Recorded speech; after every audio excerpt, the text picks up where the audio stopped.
ভাই আজকে লাইলাতুল বরাত অর্থাৎ শবে বরাত রজনী আসতেছে।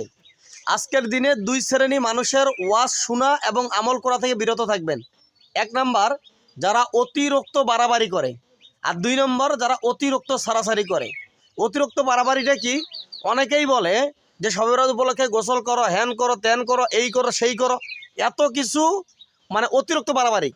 আর যারা বলে কিছুই নাই, খালি খাও আর ঘুমাও, এটা থেকেও আপনারা বিরত থাকবেন। হ্যাঁ, শবে বরাত উপলক্ষে নাই আবার আছে, এটা কেমন কথা? আছে তো আছে, অবশ্যই আছে। আছেটা কি?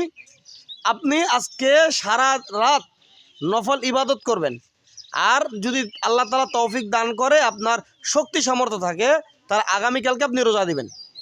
যারা আলহামদুলিল্লাহ আজকে রোজা দিয়েছেন আলহামদুলিল্লাহ, যারা আজকে দেন নাই আগামীকালকে এবং তারপরের দিন অর্থাৎ বুধবার বৃহস্পতিবার রোজা দিবেন। শবে বরাত উপলক্ষে এতটুকুই আমল, আর এর থেকে বেশি কিছু নাই। অনেকেই অতিরিক্ত বাড়াবাড়ি করে, অতিরিক্ত সারাসারি করে, এইগুলা থেকে বিরত থাকবেন।